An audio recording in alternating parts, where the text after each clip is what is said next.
warriors take the stand. From shore to shore we reclaim the land. Grit and glory in every strand. In Jersey Shore we make our stand.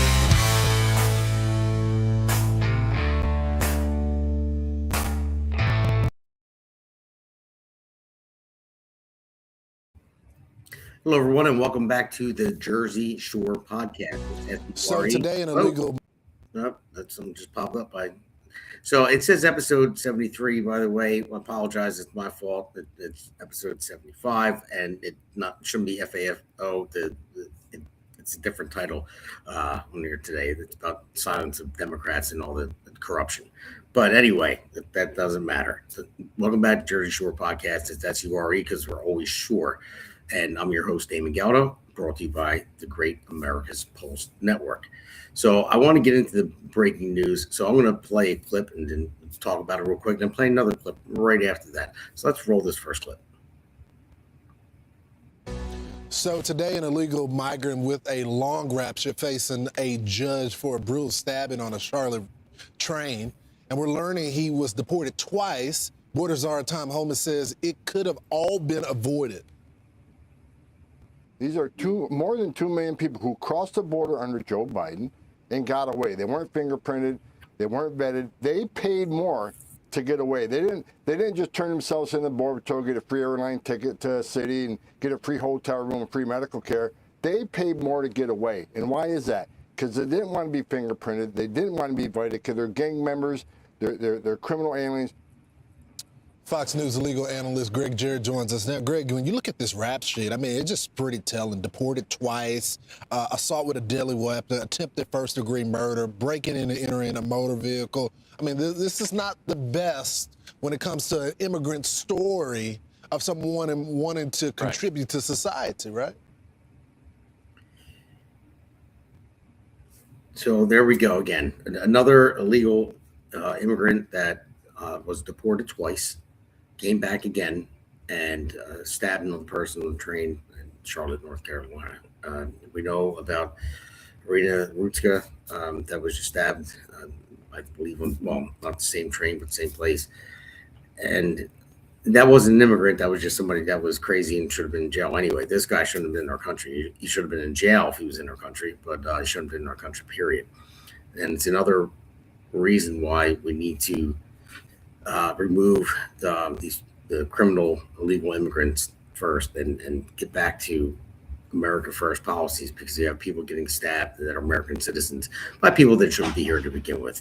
So there's another clip too, and this is by everyone's new favorite mayor in New York. Let's roll this one. If ICE does not have a judicial warrant signed by a judge, you have the right to say, I do not consent to entry, and the right to keep your door closed. ICE is legally allowed to lie to you, but you have the right to remain silent. If you're being detained, you may always ask, am I free to go? Repeatedly until...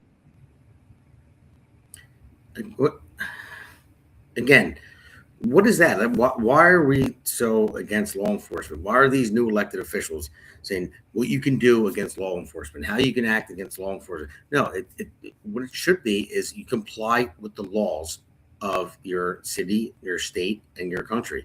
And that's what you should do. Why give criminals a way out and say, this is what you don't have to do? These sanctuary states and sanctuary cities are ruining this country. And you see it in Charlotte. I don't know if Charlotte is a sanctuary state, but either way, another illegal migrant just stabbed somebody on a train, and the guy's fighting for his life as we speak. The last part of the breaking news, you'll see the breaking news going across the bottom the whole time. But last part is Jasmine Crockett actually announced that she's running for U.S. Senate. So we'll see how that happens. We'll see how she makes out with that. But another crazy politician that we have to worry about. But so from here, I'm just going to go on my monologue real quick. And I got two good guests on tonight that have been on before. But I just want to say, today's episode, isn't just about one scandal. It's about a pattern of corruption, cover-ups, and political machines protecting their power while American taxpayers get robbed blind. Let's start in Minnesota. You probably heard pieces of the story by now, the largest fraud in the history of the state, and maybe in the history of the country. Over $1 billion stolen, not thousands, not millions, billions. Money that was meant to feed American children. It was hijacked through fake shell nonprofits, fake meal programs, forged invoices, and a network of politically protected operators who knew exactly how to exploit the weak system. And what happened when people tried to sound the alarm? When inspectors and whistleblowers raised red flags years ago? Silence, delay, buried reports. In Minnesota, if you challenge the wrong group, especially a voting bloc the Democrats rely on, you don't get praise for telling the truth. You get smeared, shut down, or labeled a bigot. That's the new game. Protect the narrative, not the taxpayer. And then you have Ilhan Omar, a progressive icon. She jumps into the story doing what she always does when facts get uncomfortable. She attacks the messenger. She goes after Stephen Miller, who happens to be Jewish, called out the fraud, a factual statement, a true statement. And Ilhan Omar responded by calling him a Nazi. Think about that. A sitting member of Congress calls a Jewish man a Nazi because he called out corruption that Democrats didn't want touched. So this is what they do now. Identity politics is a shield, accusations as weapons. And meanwhile, the actual villains, the people who stole food from American kids, walk away with mansions, luxury cars, overseas bank accounts, and terrorist money sent to a terrorist organization. If you're defending fraud because the criminals might vote for you, you're not a leader. You're a co-conspirator. So I'm going to bring this home to New Jersey too, in our third hammer segment, because the same blueprint is at work right here. You can look at the stories coming out about Steve Sweeney, the power plays, the backroom alliances, the silent influence on institutions that are supposed to be neutral, the political machine that operates in the dark while pretending to be the moral voice of the state. One of the links making its rounds shows Sweeney pulling the strings and still shaping outcomes, still deciding who gets punished and who walks free, long after voters thought they were done with him. Another link shows the way he and his allies shuffle power, and there's a lot of them. They reward loyalists. They sideline anyone who challenges the system. So the Minnesota machine has its machine, New Jersey has its machine, and they both rely on the same strategy: silence the critics, protect the insiders, and call anyone who questions it a racist, a bigot, or extremist. But here's the truth: the real extremism is stealing from American families. The real bigotry is believing certain groups are above accountability. The real danger is the political class willing to trade corruption for votes. So with this episode here, I want to go into our first segment. And actually, the episode title that I screwed up on, it was from last week, but it's Fraud, Power, and the Silence of Democrats. So that's basically what it's about. But let's roll into our first segment, and I'll introduce our guest. So our first guest that we have here is Blake Shevchevsky. Don't ask me his name. Hello there, everybody. How are y'all doing today? And Jack Brank. Hey, Damon. Hey, Blake. These guys have been on multiple times. Awesome guests. Have a lot of knowledge about all these issues that are going on in New Jersey and nationally too. So the first segment, the hammer segment I want to talk about, is the Minnesota's $1 billion bombshell. So I'm going to just roll this first clip and we'll talk about it. Hey, Gentlemen, my name is Dr. Evil. In a little while, you'll notice that the Kreplakistani warhead has gone missing. If you want it back, you're going to have to pay me $1 million.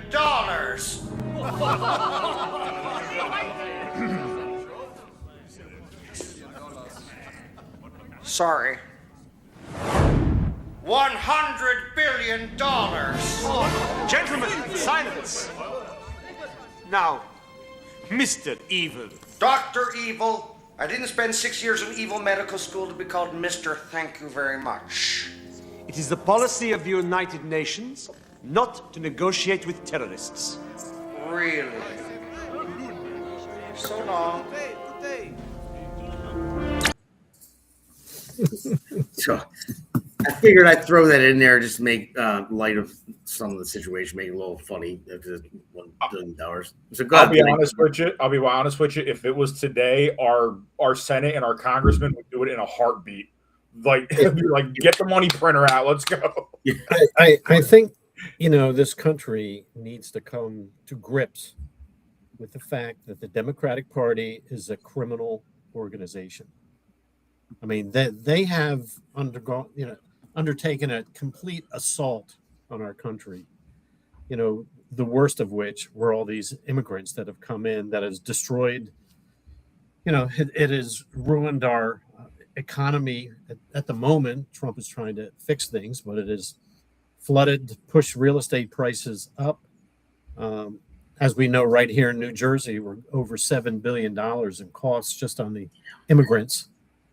And this is all the Democrats. You could take in addition to that what they're doing in the school. This is an evil, awful, criminal organization. That's the only way I can put it anymore. Well, that's why I found it suiting to have Dr. Evil on there for holding everyone hostage. So, but before I got one more clip just in this segment, I want to play it. This is the actual real one, and then we'll talk about it. It's rolled in. Yeah, Bill, good morning to you. We've been reporting all week how that $1 billion figure for how much was stolen could really be just the tip of the iceberg. Well, now we have learned that several of the whistleblowers involved in these cases believe the total amount by the time these investigations are complete could be closer to $8 billion.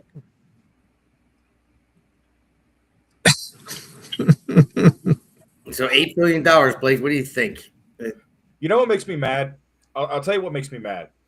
When an IRS agent, right, is hounding a husband and a wife that make less than $100K a year because they forgot to pay like $100 or something on their taxes. But Governor Walz and his ridiculous administration can blow $8 billion unaccounted for, no paper trail, and somehow it looks like is getting away with it. I hope that's not the case. I hope the DOJ, Pam Bondi, Kash Patel, I hope they're all on top of this. I hope they're all looking through this. But there's been a lot of corruption within the last year, and not too much has been done, unfortunately. That's how I feel. I mean, at what point do we see the perp walks? Come on now. Yeah, exactly. And Jack, to ask you, I mean, a lot of this was there's allegations that Tim Walz and there were whistleblowers out there, and Tim Walz buried it and didn't want it to come out. He was running for vice president, so he didn't want any of that stuff to come out. So he didn't care about the taxpayer. I mean, this is allegedly, but there's a lot of whistleblowers saying that he did. They came to him, his administration, and told him about it. So to your point, criminal organization. It really is. I mean, look at Doge. Everything that was. I mean, if you start adding all of these instances of, you're going to be pushing $1 trillion, if not more. I'm not even sure what the total that Doge came up with, but it's got to be in the trillions of dollars. I mean, and who can forget some of the ridiculous things that Doge uncovered? For example, remember $50 million for condoms for Hamas? Oh, yeah. Condoms for Gaza? Yeah. And then there was another one, Damon, you'll love this one. $8 million going to transgender surgery for mice. Yeah. Right. I heard about that one too. I heard about both. Yeah. Yeah. Well, condoms for Hamas. I mean, I don't know. $50 million is a lot, but yeah, I throw condoms on all of them so they don't grow exponentially. So, I mean, where are the perp walks? And this is just goes on and on and on.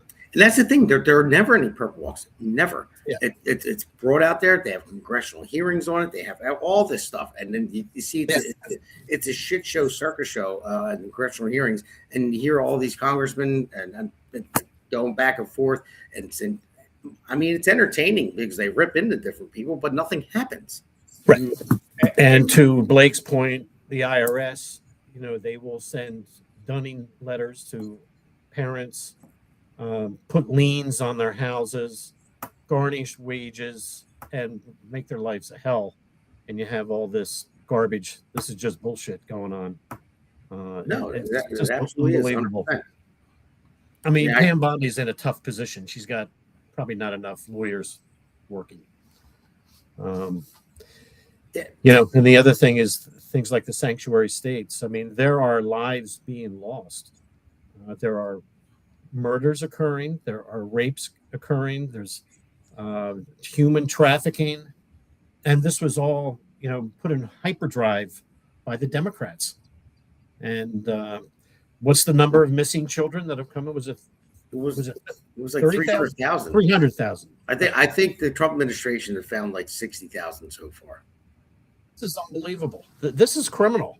This is mafia, worse than the mafia.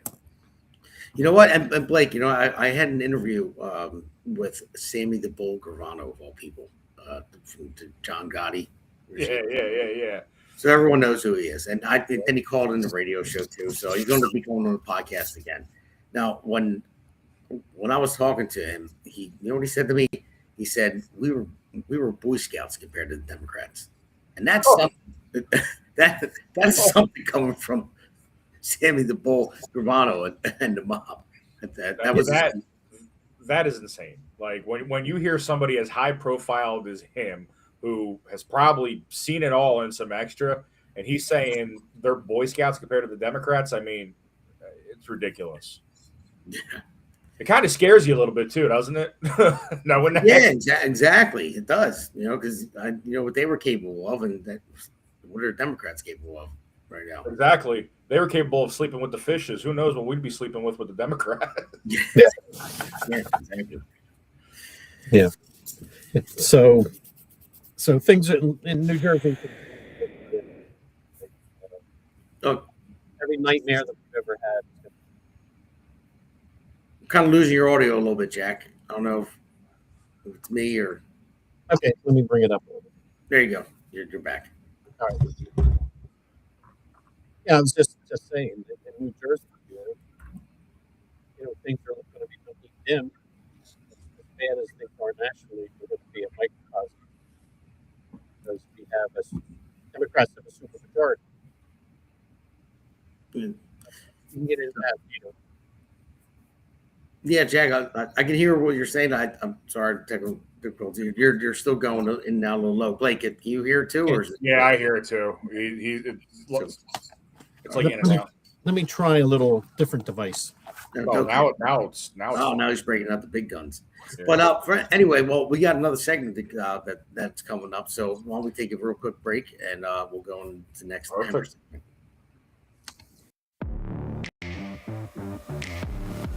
The APN's The Pulse Podcast is hosted by Alexandra Levine from the Alexandra Levine Life Podcast.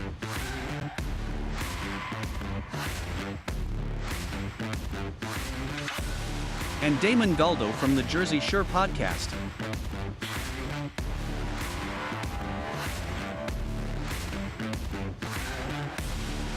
And Seth Eisenberg from the Conservative Corner Podcast. Also, there will be 2 additional guests on every episode. The Pulse is live every Wednesday at 8 p.m.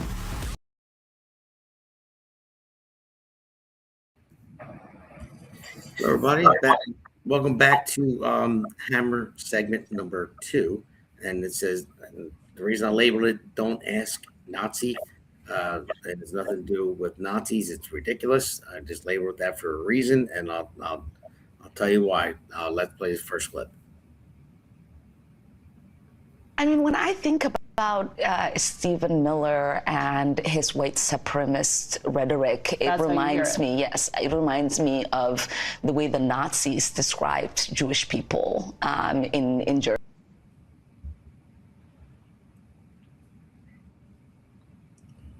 Now, I'll go to you, Blake. So she is calling Stephen Miller a Nazi because he called out the corruption in Minnesota and he talked about it. And she's calling him a Nazi and he's Jewish. What are your thoughts? Can I just say something real quick about this? I am so sick and tired of the Democrats using the word Nazi and calling everybody a Nazi and calling everybody Hitler. For context, Damon and Jack, a lot of people don't know this. Obviously, based on my last name, I come from a Polish family. I have great uncles and great cousins that I have never met before because the Nazis came into World War, came into Poland and basically killed half my entire family in my family tree. So when I hear crap like that, it really gets under my skin. And she goes around and she says this stuff, and then guess what happens afterwards, right? You get kids like the guy that tried to assassinate Trump. You get Tyler Robinson, who killed Charlie Kirk. You get the other guy, what do you call it? The other guy recently that shot at Tim Pool. I don't know if you heard about that one. It's shot at Tim Pool? Yeah, shot at Tim Pool. He was talking about shutting down the show because of an assassination attempt. But this is just getting more and more ridiculous. When do we get to the point where these people are going to be liable for what they say? Yeah, well, I mean, it is a form of free speech, but at the same time, when you're an elected official, I think you should hold a different standard. Jack, you just seen the 2 National Guardsmen that were shot. That was right after that act came out to ignore illegal orders of all those Democrats and then a week later, 2 National Guardsmen get shot. I mean, it's a pattern. I think when your free speech, once you prompt a person to action, and you cause them or even put them into a frenzy that cause them to act, that's no longer free speech. I mean, that's you now become part of the riot, or you become part of the incident. And again, these are we're seeing the connection between the words and the actions. There's no accident here, and it's time for perp walks, for the charges, and let's get these people behind bars. Got to charge them. I mean, just think what the Democrats did to all of the Trump people. It was a parade of indictments against all of the Trump people, and the half of them went to jail or lost their homes. The Democrats are relentless and they're heartless. We got to be the same way, unfortunately, to go after these people. The only thing I would say about the First Amendment, it's a touchy subject when you say that. You can say that what they can say, what they can say. I can call anyone a Nazi. I can call anybody a fascist, and that's my protected First Amendment right to say that. But I think it's just more responsible for elected officials that are people elected to be in office, and they're on TV all the time. They pass our laws. People look up to them. They're elected officials that people voted in because they're like, hey, listen, I want this person to represent me. And then when they come out and say this stuff, they're technically not to say it, but I think there should be more responsibility on their end to not come out and call everyone a Nazi or a fascist or Hitler or anything like that. Now, I say responsibility. I can't say that we perp walk them for that, but it's just you're running for office and you got elected. You should have more responsibility because maybe there should be a law put in place that elected officials, can't come out and say this because hate speech is allowed, but inciting violence, when you take it to the point of violence, then yes, then that is punishable by law. But it's like a slippery slope. But still, that's what the Democrats have been doing for a while. Blake. I'm going to say something that a lot of people, are not going to say, but I'm sure, Jack, you'll agree with me on this. You know what? Pam Bondi has been in this position for over a year now. Now, look, I get it. It takes time to build a case. I completely understand. But I'm telling you right now, if indictments don't start coming out in 2026, if these people don't start perp walking in 2026, I'm sorry, Pam Bondi's got to go because she's not doing her job correctly, clearly.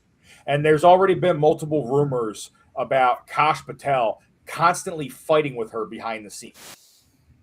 Yeah, right. I mean, this is why we voted Trump. This is one of the reasons. We want to get to the bottom of January 6th. Still, that is a big unknown, and it's just it's probably fraught with all types of illegal and nasty stuff going on with the Democrats. And the hearings were a sham. I don't know. I agree.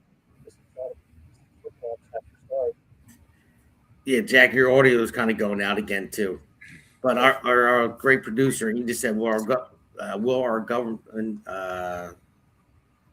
will never put a congressperson or senator in jail when they break the law or incite violence." I don't know. I'm telling you what. I mean, honestly, I've always told my wife, I said, if I ever won Congress, I said I'd probably be the first person to go to jail because they have a jail there in the Capitol building, only for just disrupting the the congressional hearing, and calling everybody idiots and stuff like that. They might call me out of order. I'm like, you're going in jail cell downstairs. But anyway, just remind everybody, make sure you like and subscribe, and you can go in the chat box.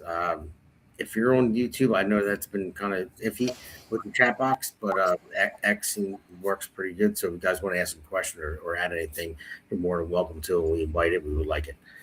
So, yeah. So, all right. So I'm going to play another video. This is Omar again, basically blaming the FBI for the fraud in Minnesota. All right, Minnesota Congresswoman Ilhan Omar responding to her state's massive welfare fraud scandal, pinning the blame not on the criminals, but those working to protect the American people. If there was a linkage in the money that they had stolen going to terrorism, then that is a failure of the FBI and our court system in not figuring that out and basically charging them. All right, so anybody can take this one with the word salad of blaming the FBI, but she's an elected official, the congresswoman in Minnesota, and it's nothing to do with Tim Walz or her or the whistleblowers that came and started pointing this stuff out a while ago, and now it's FBI's fault. So anybody can take this one. Hey, Damon, let me ask you something. When I write a letter to you, right, I put the return address to me, but I also put your address on there to send the letter to you, correct? Correct. How do they not know where the money is going to? Yeah. They're blaming the FBI to check on them. Oh, you should know for a fact where the money is going to because you should have documentation, what their paper trail is, what the I don't know, the NGO or charity or whatever the case may be is that you're sending the money to, whatever the case may be. How are you going to sit there and tell me that they don't know where the money is going? That just tells me that the Minnesota government is incompetent. Incompetent or complicit, Jack? What do you think? Right. No, I think they're complicit. Again, this is part of the criminal operation. I mean, it starts with her. There should be immigration charges brought against her for, lying on her application. Marrying her brother? Yeah, marrying her brother, that sort of thing. Yeah, there's plenty of opportunity here. I mean, the charges should be brought against her and to get that ball rolling. But in terms of the money, I mean, technically, when you wire money, there's an audit trail all the way around. Now, if it disappears and no one knows where the money went, that means it's gone off of the primary sources and it's gone into the dark. It's gone into the illegal area. But still, the FBI, you would think the FBI would have tabs on it. Yeah. I mean, I want to know if they're saying it could come up to $8 billion. It's over $1 billion right now, but every state is funded by so many taxpayer dollars in that state, and then they get federal funding too. So if it's $8 billion, if it goes up to $8 billion, like, who was paying attention to it? Like, I wasn't. I don't understand. Like, was it hidden? Did Tim Walz hide it? He was running for vice president. What was the state treasury doing all this time? What were they doing? $8 billion is a big line item, for Minnesota. I would say so. Big line item. They don't have that many people. Yeah. Right? So, yeah, there are a lot of questions here. So I want to touch base on that, and then there was one more thing I wanted to play in this segment before we get to our Jersey stuff, the important stuff that's going on here.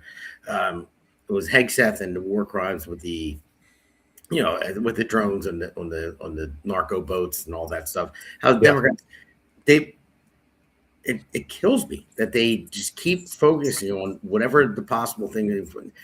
They'll deflect on something like this in Minnesota and say, "Oh, you're a racist, you're a Nazi because you're asking questions." And it was FBI's fault, not the elected officials' fault, that they're stealing billions of dollars.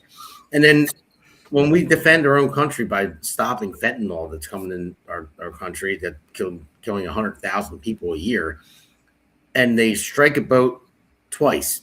Hank said, he said, go ahead and strike the boat. They knew there was drugs on there. We saw the video of that.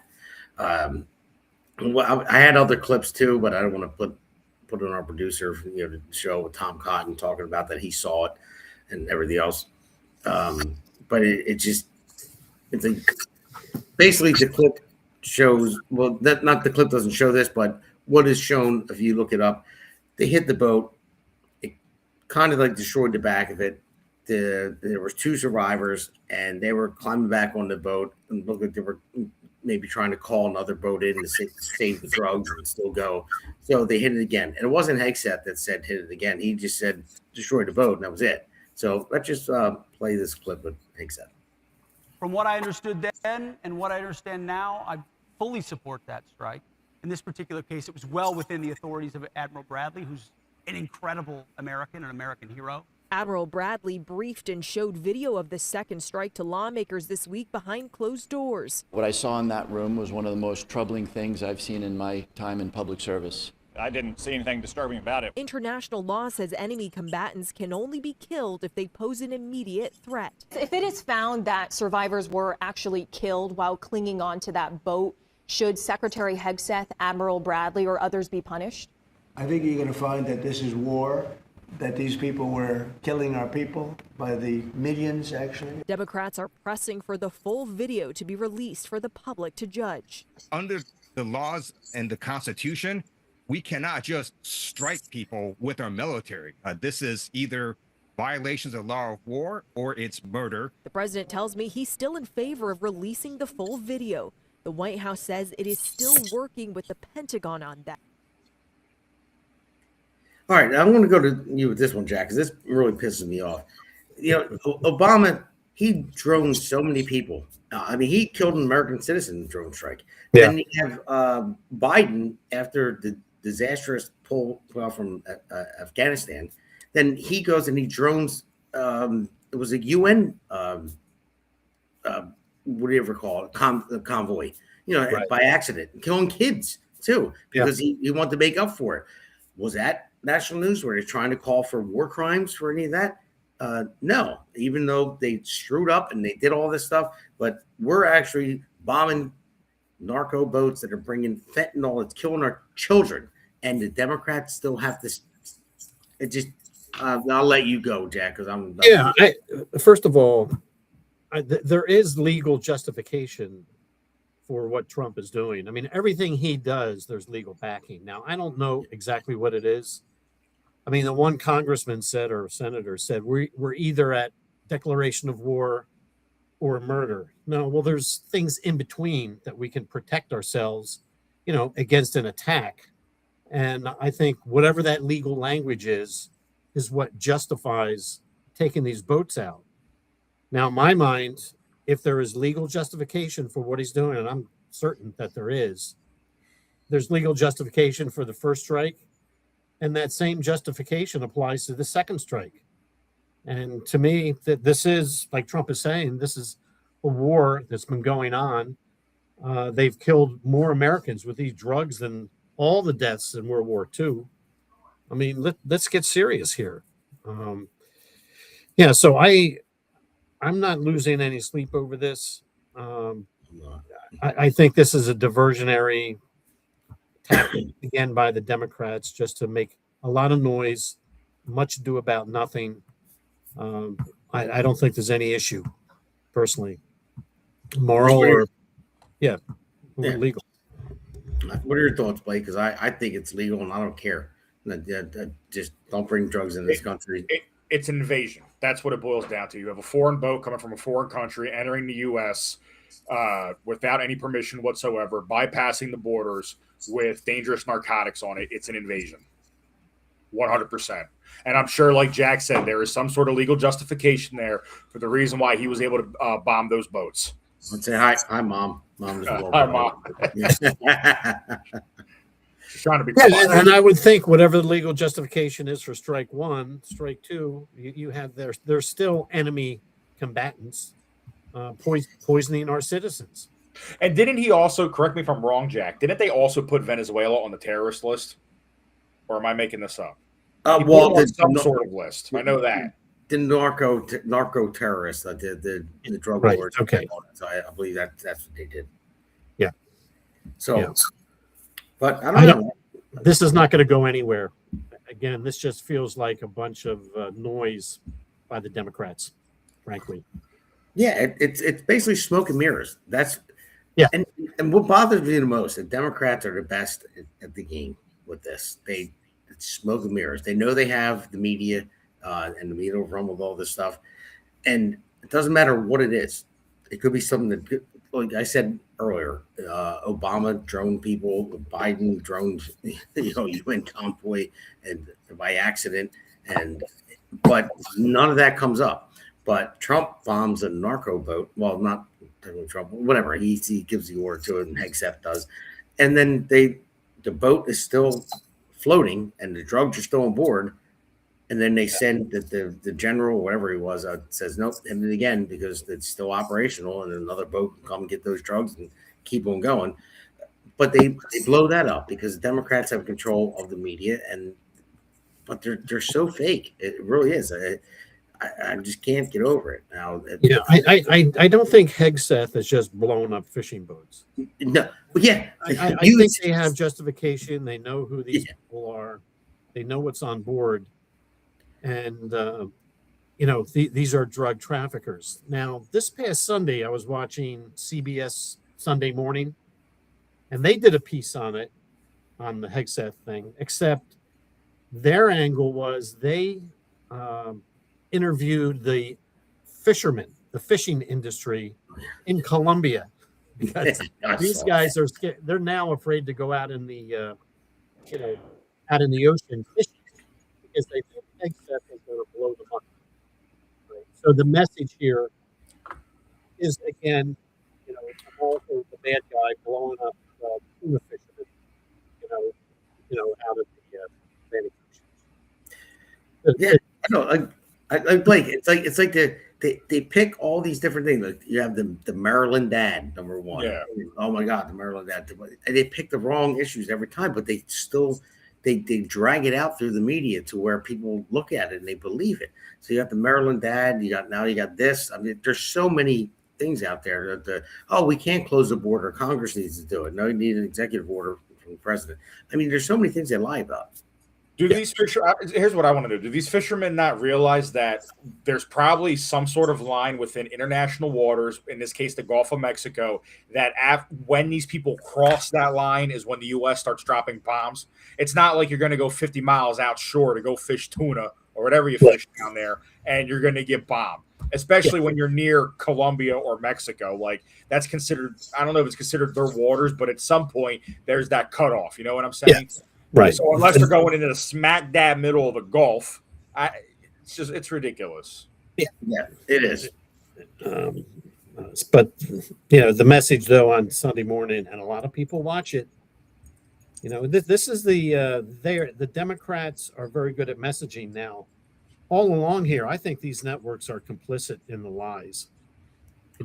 They do have an obligation, for the public good. That's part of their licensing.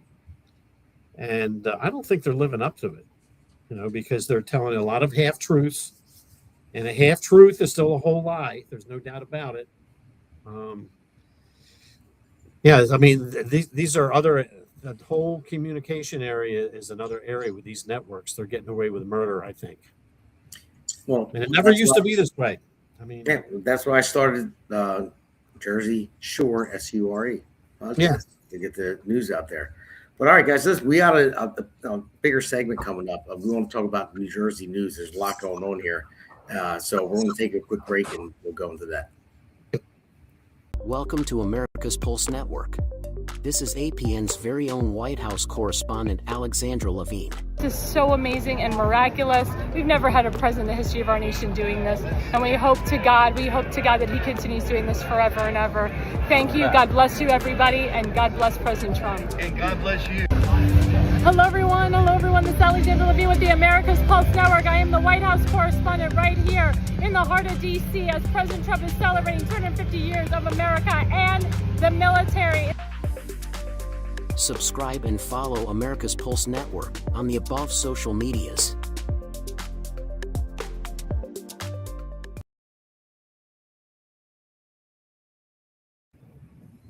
All right, everybody, welcome back to Jersey Shore Podcast, SURE, brought to you by the Great America's Pulse Network. We have two great guests. We have Blake Shevsky and we have Jack Rankin on.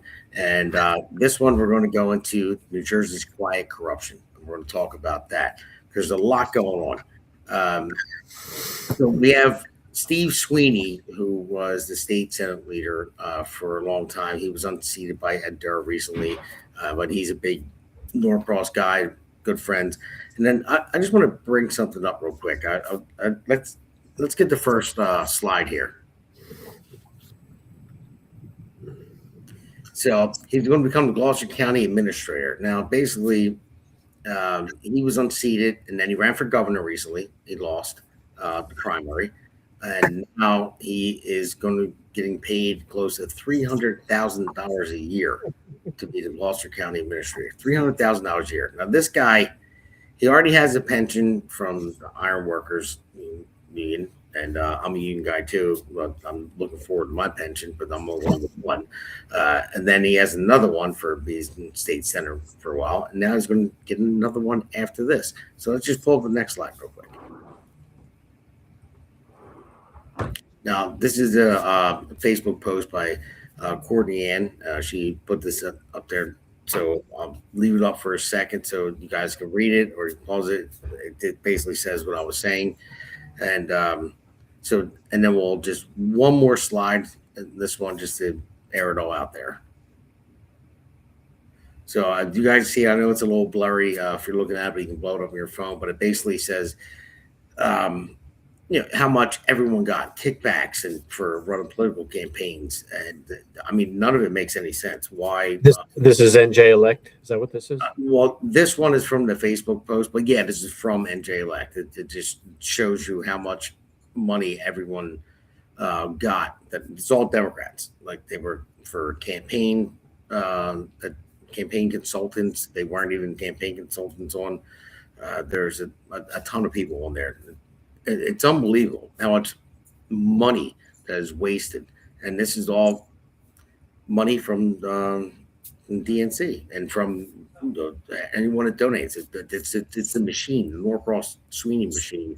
How everyone walks away with money all the time. So Sweeney is going to get make $300,000 a year almost, and he's going to get another pension after he serves out his term with this new thing. It's unbelievable. It's unbelievable. And while we struggle to pay our bills, you can take that down. So when we struggle to pay our bills and struggle to pay our energy costs because of Murphy, and now I'm here, Mikey Sherrill on top of that, but so she doesn't do it. That Governor Phil Murphy is going to be raising our taxes before he gets out of office, so it doesn't look bad on Mikey Sherrill when she takes office in January. So that's where we're at. So I'll go to you, Blake, first. What do you think? I mean, typical, right? The Democrats know that they have pretty much close to a supermajority in the legislature. So now instead of holding New Jersey hostage, they're going to run roughshod and do whatever they want. So that's what it really boils down to at the end of the day. And quite frankly, and I'm sure, Jack, you've seen more examples of this recently since Mikey Sherrill won the election back in November. November 4th, you're going to see more and more Democrats that are going to become more brazenly with the things that they do because they think that the law doesn't apply to them anymore. Rules for thee, not for me. So, well, I think the Gloucester County Board of Commissioners still has to approve this, right? With Sweeney, I don't think it's a done deal. Right? So I had saw a Facebook post from Gloucester County Commissioner Chris Conwell Supposedly, it was already done. The 5 Democrat commissioners already decided it, and County Commissioners Nick Del Silvio and County Commissioner Chris Conwell were not informed about it from the Facebook post that I had saw. Yeah, and then I saw some on Facebook as well that one woman, Coriel, she was caught stealing documents. Courtney actually caught her doing that, and they show her picture, a video of her in the elevator taking documents, and she was actually on that list of, I think it was $20,000 that was paid to her for who knows. Gloucester County? It was Gloucester County. Yeah, all right.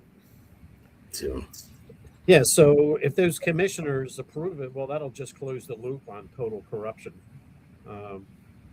Why in the world Sweeney would all of a sudden become an administrator, which I'm not even sure, is that a real position or are they making something up? Yeah, it's like a county administrator. They do make a lot of money. My wife used to work for one up in Middlesex County, and they have a nice amount of power, but they make a lot of money. Yeah. About today, she's actually the one to send it to me about Sweeney. I'm like, what? So, yeah. Yeah, he lives down the street from me, actually. He's in the next development over from me. I actually knocked on his door one time by accident. I didn't know he lived there. And he opened the door, and I was door knocking. I was handing out my literature, and I was like, yeah. Yeah. I knocked on the door. I didn't know it was him. He opened the door. It was him. I'm like, I'm just going to give you this. I'm not going to give you this. And I just walked away. But yeah. This is only the beginning. This is just brazen corruption, and it's just barely on the legal side. And Jack, your thoughts, because you just ran for assembly. Now that we lost 6, we needed to gain 13 assembly seats. Right, so we went backwards. 6. Yeah, we lost 6 instead of gaining 13, and now we have a Democrat governor. They're going to have carte blanche to do whatever they want. Yeah, the Republican Party in New Jersey has a lot of work to do, and in particular in Camden County. And I think most of the counties, the feeling I get just moving around, talking with people and going to events, they talk about their counties they live in, and there's no good news coming out of any of them, really. That there's a lot of divisions, backstabbing. But there is a core of people that want to create a new Democratic or a Republican Party in New Jersey. And it's going to be painful because it's going to require cutting off what I'll call legacy Republicans that have been around for decades and who have become comfortable with this money as it flows around. In some cases, are going to start flowing to Republicans. And they've gotten used to this over the years. They all have to go. There are Republicans that are in the real estate business. They're in the construction business. There's title business. When I look around Cherry Hill, I see nothing but cranes. There's all types of business. It's all controlled and approved by Democrats. And if the Republican Party remains weak, those legacy Republicans are the ones that are sort of keeping it down now, because there's a good chance, the feeling is that they're making money off of this. They are Democrats underneath. And the people that want a new Republican Party, we've got to sever that arm off. It's going to be painful going forward, but it has to be done.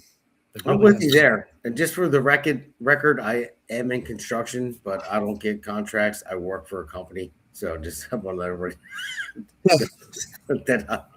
so I don't get contracts. I just work for a company. So I was at an event at the Forest Gate Country Club up in Middlesex a couple of days ago. And there were a lot of Republicans up there from activist groups, as well as, Bucco was there, the Senate was there. They had all the candidates that ran for governor. Kranchek was there. All of them were there, and they all spoke, and Bill Spadea was there as well. There were some fireworks. People were not comfortable with Bill being there. They are not happy with the way he behaved afterwards. And there were names. There were names named, and people were called out. And Mike Crispy was there. He did a great job. He does not hold back, and good. I agree with everything he said. We need to create a new organization. The legacy Republicans are too comfortable with the Democrats. And yeah, no, you're right. They are absolutely. And Blake, they ask you that replacing the long-term people that Republican Party. We've talked a lot about young Republicans and how important it is. So tell us about that. Tell us how important it is to get young Republicans involved, people that haven't been involved for years and years on end, that actually, like Jack said, have kind of been assimilated by Democrats a little bit. But these young Republicans, they can't even buy a house. They're young people and they really want change. Tell us about that. So just to reiterate real quick, it's very hard. I mean, right now it is for a young Republican to actually do something besides be a young Republican, right? The average age for the Republican Party, I believe, is somewhere between 50 to 60 years old. That's the average.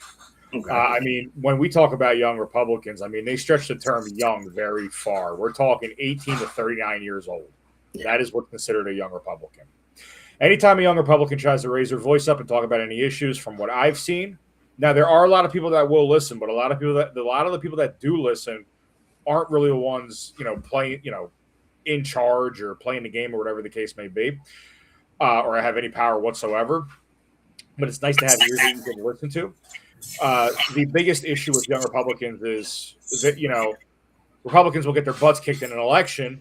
You'll hear everybody cry out, we got to hear from the young Republicans. And then the young Republicans start speaking up, and then they tell them, okay, shut up. Here's some literature. Go knock on some doors and have fun. That's what it boils down to. And a lot of the young Republicans, especially in New Jersey, are sick and tired of it. I'm with you there. And that's why one of my missions were to start the podcast for the young Republicans. You can help me out with that as well. I know you have other ventures that you're taking on, but you can help me do that. We have Joe Saraday, that's Vice President of Young Republicans, that's going to take on that mission, and I think it's very important. And he's working with other Young Republican clubs to get their voice heard on this America's Pulse Network, which is great. And I can't wait till it starts. And we have the Turning Point USA chapters that are growing. I know you're a part of them. I'm a part of them as well. I mean, that's the way to build it up. And we really need to change this. And Grandpa Jack, as Pete calls him all the time. Hey, I'm a Republican. I can't even be one. I'm 44. No, I'm timed out. I'm a defend Jack here. With age comes wisdom. During Jack and Pete's campaign, I got up to say a couple of words, and I said, "Who needs AI when you got Jack Brangan?" You ask him, Jack, what's on the Senate floor today? He'll tell you every single thing, every single bill possible. I wouldn't go that far, but yeah, he's close to it though. He's close to it. You're right about that, Blake. He's very. I'll tell you something. I used AI in my campaign. I had several ads that were all fake people. I think what I did was just coming out with the software. I'm almost ready to make the claim that I was the first political campaign ever to use AI, to use AI digital people, because I don't think anybody else did it, because it was the very moment that Google came out with their Gemini or whatever it's called, that Pete and I got it, and I learned how to use it and created my imaginary people. So I'm ready to, AI, I've got some opinions about, but let me give you, these are the people that were at this. Greg Quinlan, he is the head of the Center for Garden State Families. He was sort of the MC. Bill Spadea spoke, Tony Bucco, Steve Lonigan spoke, who was really very good. Chris Barranco, Assemblyman, Mayor Mario Kranjak, Mike Crispy, Assemblyman Eric Peterson spoke. He was very good, and has a position that I agree with. That I think the voter rolls are corrupted and we got cheated in this. But that's another podcast. Let's see who else. Audrey Lane. This woman is the expert in the New Jersey budget and the financials. Rob Kovic, Marie Tazy, the New Jersey Right to Life. Moms for Liberty was there. Mark Demo. Yeah, it was a really good Mark Demo from the Voter Integrity Group. Good. These are all people that the emotions were high. Let's put it in this room. Everybody is very frustrated. Like you were saying, people are a little scared also what's going to be taking place, because all of our nightmares now are going to become, reality, because the Democrats are evil criminals. And the criminal organization has got free reign at the moment. So, but no, anyway, they are evil. No. I mean, I'm not saying those are not all Democrats are evil, but the Democrat Party, I would say, has gotten to it. We need to differentiate between individuals and the party, and the party leadership. And that's why we do this podcast. That's why I did a radio show. That's why you guys are all here tonight, and just to try to get people to realize, listen, we're not attacking you as a Democrat, but it's not your it's not your grandparents' Democrat Party anymore. It's now Republicans aren't perfect, of course not. Nobody's perfect, but the way the Democrats are pushing everything is towards evil. It's evil things. I mean, what mutilating your children, puberty blockers, what they're teaching in schools.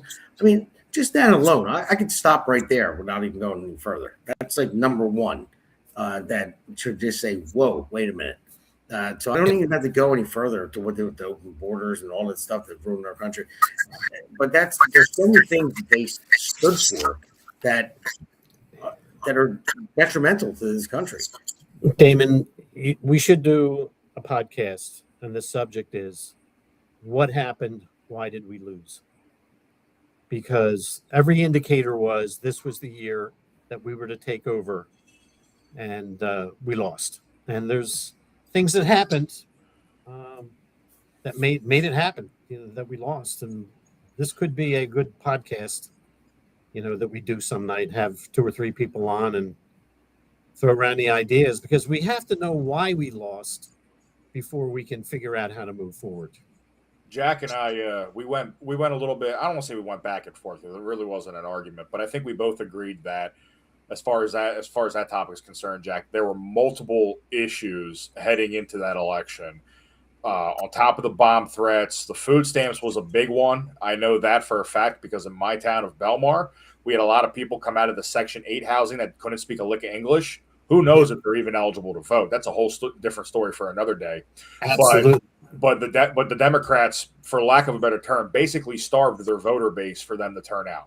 And there's also been reports too, and again, I cannot confirm nor deny this, but this is what I have heard, that there were text message ads sent out in Spanish for Mikey Sherrill, basically saying that if you want your food stamps back, go to this location and vote for Mikey. They didn't even tell them that it was a voting poll place. Yeah. So I'm sure they were. Let me just throw that out. I think that this would be an interesting discussion, and we need to make that list of what in the world happened, because there were a lot of suggestions at this event this past weekend, and people are upset about how this happened.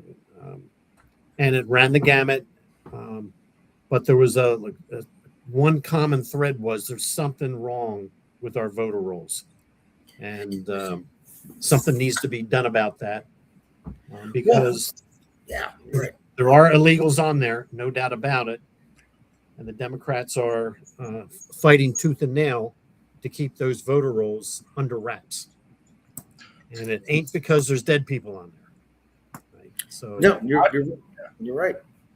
Go, Blake, you want to say something? No, I did want to address one more thing too. one of the things I'm seeing too as well, because as soon as we lost, Republicans do what Republicans do best and start fighting with each other and pointing fingers at who to blame. And I saw a lot of people obviously blaming Jack Ciattarelli, considering he was, the gubernatorial candidate and his campaign.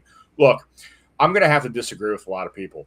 Jack pulled out way better numbers than he did back in 21. I think his campaign did a fantastic job. Again, I think it was because of circumstances that he was not able to control.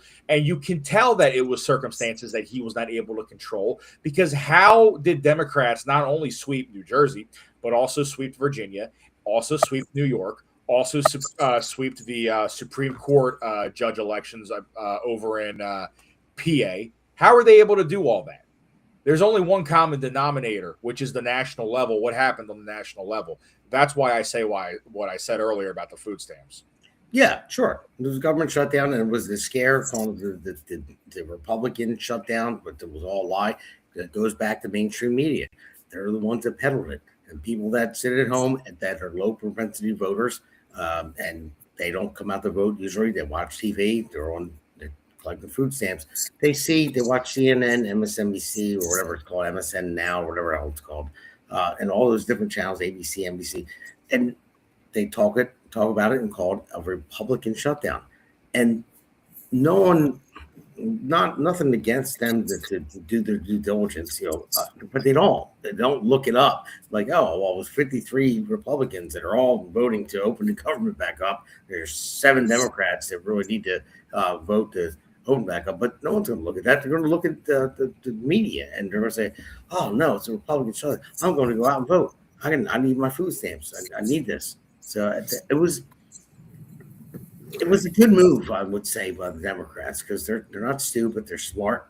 I'm not saying it was it was a good, as in good intention move. It was just a good move, just sly. House of Cards move, pretty much like that. That's what it was. And Republicans. No, that's a perfect way to put it. They had aces in their hands, basically. So yeah. I'm not a poker guy. I mean, how can they win on affordability issue when they were the very ones that made the state unaffordable?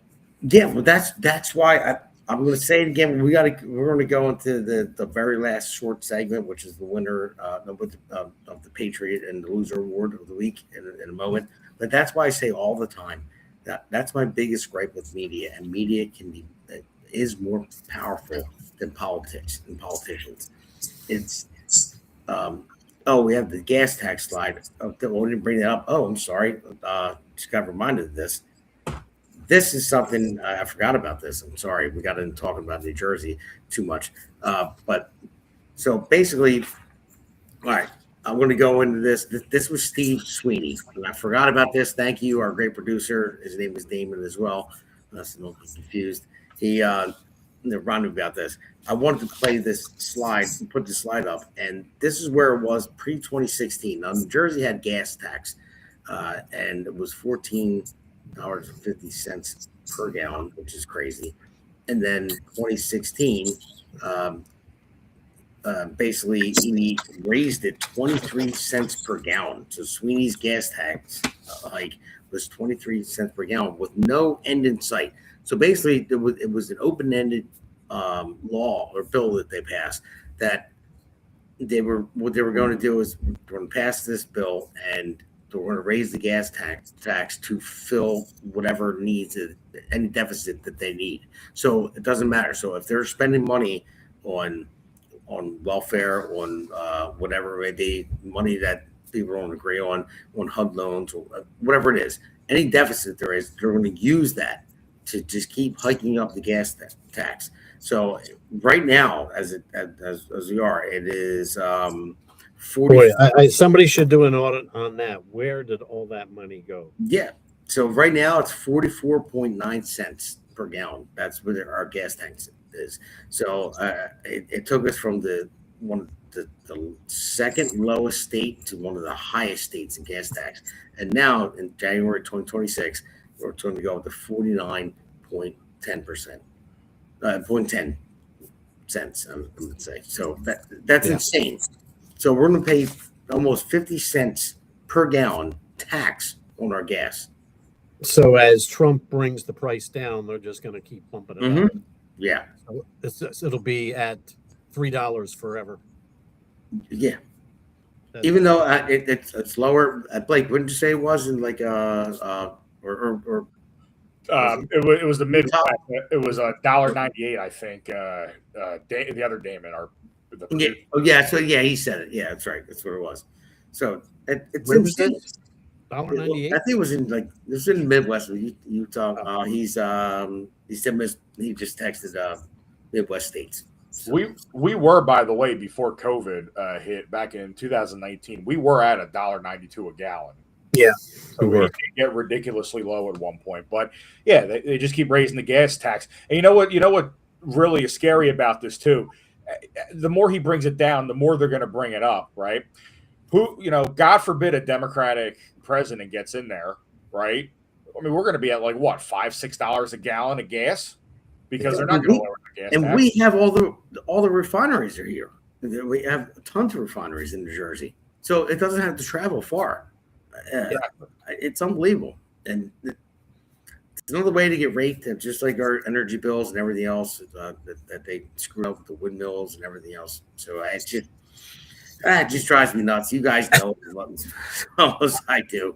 I got some beef with the energy bills, but that's a completely separate topic for another day. So, but all right, guys. Well, anyway, let's go to the Patriot and Loser of the Week award. So we'll take a quick break. America's Pulse Network. The mainstream media is bought and paid for. The truth is twisted to fit their agenda. But America is waking up because podcasts are the future for trusted media. Welcome to the America's Pulse Network. It is a network built by patriots that upholds the Constitution. The America's Pulse Network stands for God, truth, and the America First movement. There is no corporate propaganda, no government spin, just real news, real talk, and real voices fighting for faith, freedom, and the future of this great nation with common sense. Here are some of America's Pulse Network podcasts. Alexandra Levine Live, hosted by Alexandra Levine. Jersey Shore Podcast, hosted by Damon Galdo. The Conservative Corner, hosted by Seth Eisenberg. APN's The Pulse, hosted by Alexandra, Damon, Elena, and Seth. So tune into America's Pulse Network on the following social media platforms: X/Twitter, Rumble, Truth Social, Parler, Facebook, and YouTube. Join the revolution. Because the pulse of America beats for God and country. America's Pulse Network is for faith, family, freedom, and truth.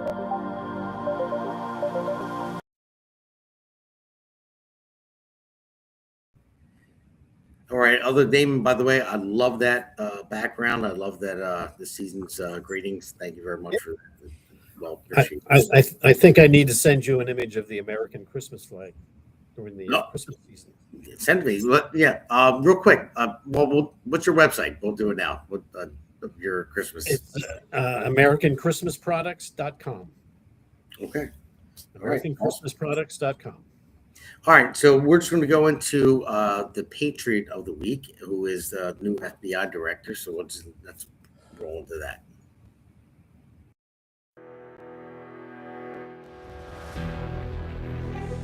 The Jersey Shore Podcast presents this week's Patriot Award.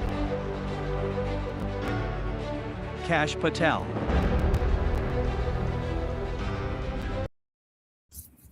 So I got to give it to Kash. I mean, they just found the pipe bomber, apparently, allegedly, for over the past 5 years. Basically, they couldn't find it, and then find him, and they found him allegedly. So I have to say, it's amazing police work. Yeah, absolutely. So I mean, it's almost like they didn't want to find him. They didn't. That's what I mean. That whole January 6th thing has got to be unraveled. It was all crooked. And I think about those poor people that were in jail for so long. Again, weren't there at least 2 people that committed suicide during that lockup? Yeah. Yeah. And they put people in solitary confinement. Unbelievable. They're one of their grandmothers that were there instead of going after a pipe bomber, allegedly. So, yeah. So, But here's the loser of the week. I got to give it to Mr. Jazz Hands. Here it comes.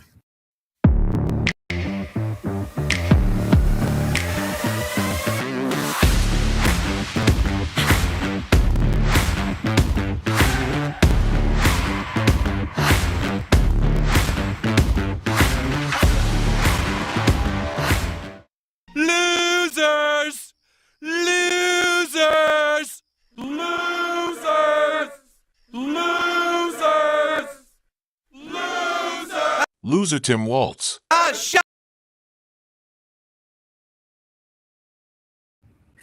So that's a new one. So Blake, you obviously know why that one's there. Yes. That's the best segment there. So that was a good choice. Yeah, it was. So, guys, before I go into and end this and go into the fundraiser for Seth to GoFundMe, Blake, anything you want to say? Where to find you? Like, You can, if you're a part of Belmar, New Jersey, you can join our local Republican Party here at BelmarRepublicans.com. Just message me on in the contact us section. I'm also somebody who works very closely with Turning Point Action. If you'd be willing to be involved in that, we have a Facebook group, Turning Point Action New Jersey. You have to join the group and answer 3 questions, but we get people in pretty easily. We don't get too many trolls anymore. And yeah, outside of that, that's pretty much it. All right, now Jack, I'm going to hit you with a challenge real quick. Spell Blake's last name.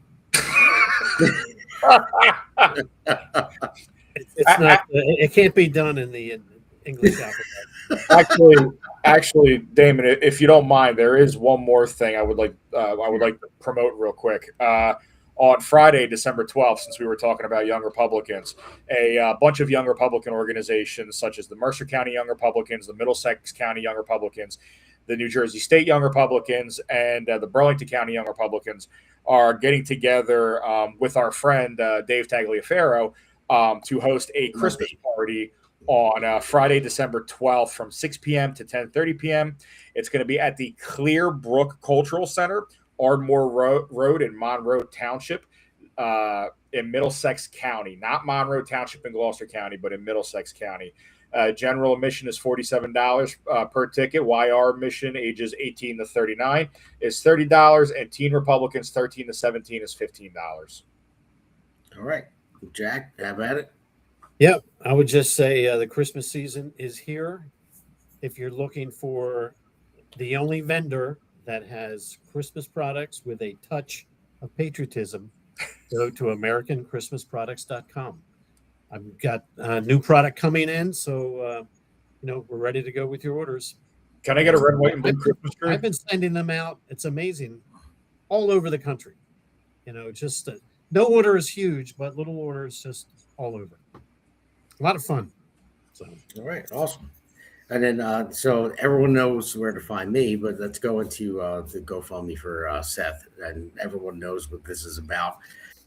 Seth, as tall as he is, and no wonder why he almost lost his foot.